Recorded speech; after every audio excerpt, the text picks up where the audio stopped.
ከህገወጥ ጥብስና እስከ ህጋዊ ወንብድና አለሞች እኔ ሌላ ጫማ አላስኩም ምንም ያ ጫማ አይደለ እቺ ልስጦት የኔን አረ ነው ጫማ የለውም እንትን የሌለው ነው ከሰው ጋራ ወንድማችን ተጣልቶ ሳውን በወንጀል ግቡ ተብለ በመነኩሴ ከተማ መኖር ምክንያት የብዙ ሰው ትዳር ነው የተበጠበጠ። በእውነት ትዳራችሁ ነው የተበጠበጠ።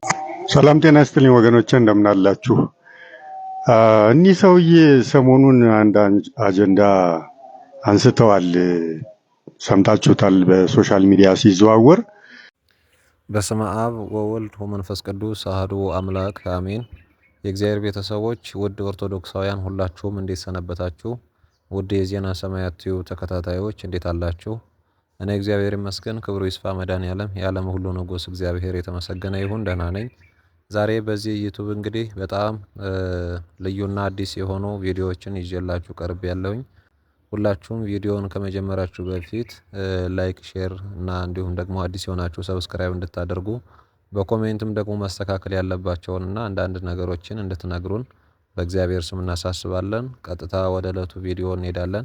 አለሞች እኔ ሌላ ጫማ አላስኩም ምንም ያ ጫማ አይደለ እቺ ልስጦት የኔን አረ ነው ጫማ የለውም እንትን የሌለው ነው ከሰው ጋራ ወንድማችን ተጣልቶ ሳውን በወንጀል ግቡ ተብለ አለሞች እኔ ሌላ ጫማ አላስኩም ምንም ያ ጫማ አይደለ እቺ ልስጦት የኔን አረ ጫማ ማላልኩኝ መኪና አረ እውነቴን ነው እኔ ያልኩኝ የመኪና ታወረ ነው ያልኩኝ መኪናማ ሞላ እንደዛ ነው ያልኩኝ እንጂ ጫማውን ማን ታውልቀው የለኔ ስጣ ያልኩ ምን ችግር አለ? አራ ነውር ነው ታው አይሆንም ማርያም ታው ማውነው ስራ ታምጣ አራ ማውነው ማን ስሞት ይርሰ ምን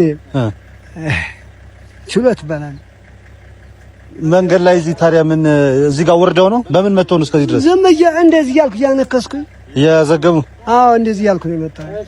ከዛ ወሬት ነው የሚያጨርሻው ደባርቅ ነው ወርቅ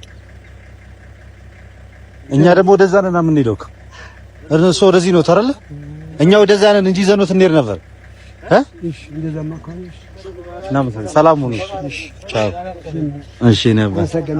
አንዳንድ እህቶቻችን እንግዲህ በከተማ ውስጥ ባሉ መነኮሳት እየተደረገ ባለውና በህዝብ ህብረተሰቡ ላይ እየደረሰ ያለውን ችግር እየተናገሩ ይገኛሉ። እስኪ እንመልከተው። እኛ እኮ በዚህ ዘመን እኮ በመነኩሴ ከተማ መኖር ምክንያት የብዙ ሰው ትዳር ነው የተበጠበጠ። በእውነት ትዳራችሁ ነው የተበጠበጠ። በክርስቲያን ውስጥ ያለው ጉዳይ ብቻ ሳይሆን የተበጠበጠ ትዳራችሁ ነው የተበጠበጠ። እንዴት ትዳራችሁ ተበጠበጠ ትሪን ከሆነ አንድ ቄስና አንድ መነኩሴ ከአንድ ክርስቲያን ይቀጠራሉ። እኩል ደሞዝ ይከፈላቸዋል። አለያም የመነኩሴ የተሻለ ሊሆንም ይችላል። እንደውም ማለት ነው የተሻለ ያው መነኩሴ ስለሆነ ብዙ ኃላፊነት መወጣት ይችላል ተብሎ ነው የሚታሰበው። ግን ሰው መነኩሴ ስለሆነ ወይም ቤተሰብ አስተዳዳሪ ስለሆነ አይደለም ኃላፊነት መወጣት አለመወጣት የሚችለው ሌላው ነው ኃላፊነቱ እንዲወጣም እንዳይወጣም የሚያደርገው። ምን ገጠመ ይመስላችሁ?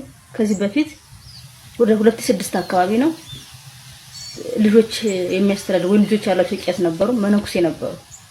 እነዛ መነኮስ በነፃነት ደልቷቸው ይሄ ፊታቸው እንደምትታረሳ ራስ እንደዚህ አብጦ ሎሚ መስሎ አጠበ ብርጭቆ መስሎ ካንደሞ ልጅ በማሳደግ የሚስት ፍላጎት በማሟላት ደግሞ ያው ደከም ብለው ይኖራሉ። ከዛ ምን ሆነ እነዛ ካህን አደረጉ እንዴ እንደዚህ ይሆንኩኝ የምኖረው ኑሮ በቃ ቤተሰቦች ለካ አጥፍተዋል እንደዚህ አድርገው ባይድሩ ይኖሩ ባያጋቡ ይኖሩ በመነኩስ ኑሮ ነበር ተሻለ የሚሆነው በሚል ሳቢኮ ልጆች ሚስታቸውን ከሶስት ልጆቻቸው ጋር አስይዘው ትተው ሌላ ሀገር ሄደው መንኩሰው አስተዳዳሪ ሆነዋል። ትተዋት ሄደው ሌላ አካባቢ ሄደው መንኩሰው አስተዳዳሪ ሆነዋል። ስለዚህ ይህች እናት ያላባት ሶስት ልጅ ጠላ እየሸጠች ጠጅ እየሸጠች እኮ አሳዳጊ ሆናለች።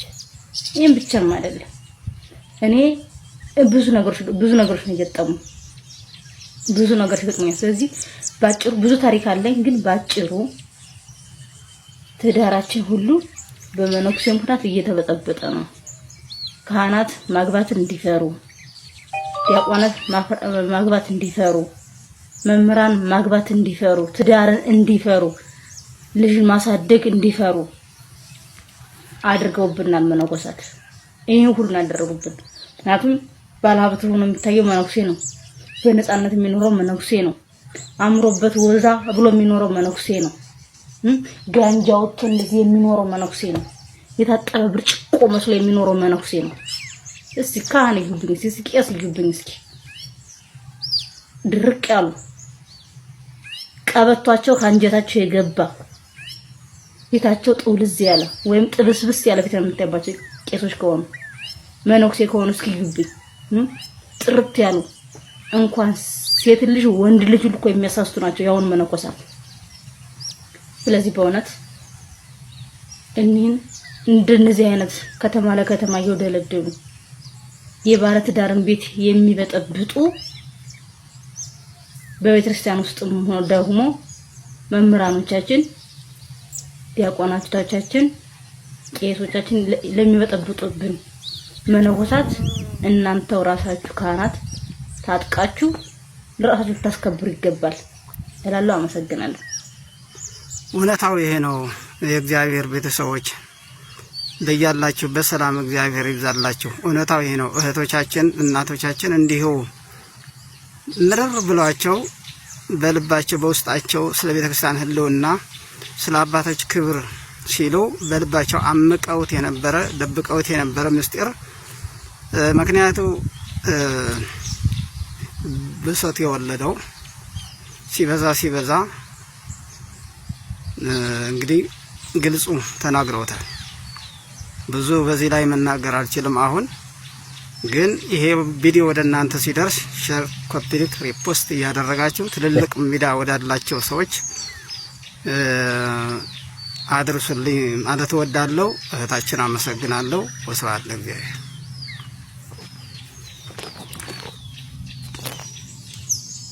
ከህገወጥ ጵጵስና እስከ ህጋዊ ወንብድና የኢትዮጵያ ኦርቶዶክስ ተዋሕዶ አማኞችን ማቅ ያስለበሱ የጥቁር ታሪክ ባለቤት ህገወጥ ጵጵስና አልሆን ሲላቸው በህጋዊ ወንብድና ቦታውን ያዙ። እሳቸው ቦታ ከያዙ በኋላ በመዋቅር ቤተክርስቲያኗን ሽባ እያደረጉ ይገኛሉ።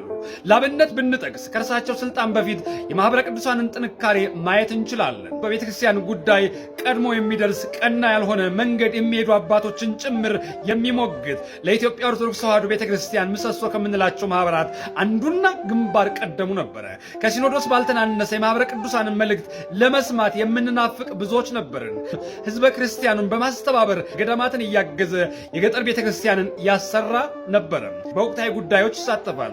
ሰብአዊ ድጋፎችን ያደርጋል። በተለይም ወጣቱ የኦርቶዶክስ ተዋሕዶ አማኝ እንደ ማህበረ ቅዱሳን የሚመካበት አልነበረም። ይህንን ሰው ነግሮን ሳይሆን በአደባባይ ያየነው ሐቅ ነው። የእውነት ለመናገር አቡነ ሳዊሮስ ከመጡ በኋላ ይህ ማህበር ሽባ አድርገውታል። ህጋዊ ውንብድናቸውን በመጠቀም የማህበሩ አባላት ትንፍሽ እንዳይሉ ያሉትንም ለቅመው በማሳሰር ቤተክርስቲያን ተቆርቋሪ የተማረ ወጣት እንዳይኖራት ያደረጓት ይገኛሉ። በኔ ዘመን እንደ ኮከብ አብርቶ እየጠፋ ያለ ማህበር ቢኖር ማህበረ ቅዱሳን ነው። እንደ ትናንቱ ቢሆን ማህበረ ቅዱሳን በወገኖቹ ሞት ሚዲያውን ያጥለቀልቀው ነበረ። ሰብአዊ ድጋፉን ይዞ 24 ሰዓት ባልሞላ ጊዜ ውስጥ አርሲ ላይ ይገኝ ነበረ። ማህበረ ቅዱሳን ዝም ብሎ ማህበር አይደለም። በበረከት ስራ ስም የተማሩ ወጣቶች የሚሰበሰቡበት፣ በቀጣይ የቤተ ክርስቲያን ዕጣ ፈንታ የሚወያዩበት፣ ወንጌል የሚስፋፋበት፣ ብዙዎች ከጥቅም ጋር የማይገናኝ የትውልድ ቀጣይነት የሚረጋገጥበት፣ የቤተ ክርስቲያን መሪዎች የሚታነጹበት ማህበር ነው። ይህንን ማህበር ምርኩዝ እንዲይዝ አድርገውታል። ይህንን ማረጋገጥ ከፈለጋቸው አቡነ ሳዊሮስ ከመጡ በኋላ ሳይመጡ በፊት የማህበረ ቅዱሳን ተግባር መገምገም ትችላላችሁ። በህጋዊ ውንብድና ቤተክርስቲያንን አቅም እንዳይኖራት የመንግስት መገልገያ መሳሪያ እንድትሆን አማኞቿ መብታቸው እንዳይጠይቁ ከጠየቁም እንዲታሰሩ እንዲንገላቱ በማድረግ የአንበሳውን ሚና እየተጫወቱ ይገኛሉ። በአንድ ሳምንት ውስጥ የታሰሩ መምህራኖች ማረጋገጫ ናቸው። ቤተክርስቲያን እየፈረሰች ነው። አስቸኳይ መረጃ ዛሬ ሰኔ 29 ምዕራብ ጎጃም ሀገረ ስብከት ሊቀ ጳጳስ የሆኑት ብፁዕ አቡነ ዘካርያስ ቤተክርስቲያኗ እየፈረሰች ነው በቅባት እምነት ተከታዮች ለብፁዕ አባታችን አቡነ ማትያስ ተደጋጋሚ ሁለተኛ ጊዜ ደብዳቤ አስገብተዋል። እስካሁን ድረስ የቅባት እምነት ተከታዮች ቤተክርስቲያኗ ውስጥ ቀስ ብለው እየገቡ በነጣቂ ሽማግሌ ተኩላዎች እየተበላች ትገኛለች፣ አገሪቱንም እያዳረሱት ነው ሲሉ አሳዛኝ መረጃቸውን ገልጸዋል። ምዕመኑ ከቤተ ክርስቲያኑ ጎን ሆኖ እነዚህን የቅባት እምነት ተከታዮች ለአንዴና ለመጨረሻ ጊዜ ከቤተ ክርስቲያናችን ማጥራት አለብን። ቤተ ክርስቲያናችን ሁላችንንም ትፈልገናለች ሲሉ ጥብቅ መልእክታቸውን ለሁለተኛ ጊዜ ለብፁዕ አባታችን አቡነ ማትያስ መልእክታቸውን አስተላልፈዋል። ሁላችንም ባለማህተብ ክርስቲያኖች እነዚህ ንቅባት እምነት ተከታዮችን ከቤተ ክርስቲያናችን ማጽዳትና ማውጣት አለብን። ተመሳስለውን በአሁኑ ሰዓት ላይ በጣም እየተሰገሰቡና እየገቡ ይገኛሉ። መልእክቱ ለብዙ ባለማህተቦች ክርስቲያኖች ይዳረስ ዘንድ ቪዲዮ እንዳይወርድ የምትችሉትን ሁሉ አድርጉ። እንግዲህ የተከበራችሁ ውድ የዜና ሰማያት ቲዩብ ቤተሰቦች ተከታታዮች እስካሁን ድረስ አብራችሁን ስለነበራችሁ እናመሰግናለን። ለቤቱ አዲስ የሆናችሁ ሰብስክራይብ አድርጋችሁ ሌሎችም ደግሞ ኮሜንት አስተያየቶቻችሁን እያስቀመጣችሁ ላይክ ሼር እንድታደርጉ በእግዚአብሔር ስም እናሳስባለን። ከዚህ የተሻሉ ሌሎች መንፈሳዊ እና የግዕዝ ትምህርቶችም ስላሉ ወደ ውስጥ ገባ እያላችሁ እንድትከታተሉ በእግዚአብሔር ስም እናሳስባለን። ወስብሐት ለእግዚአብሔር። ይቆየን።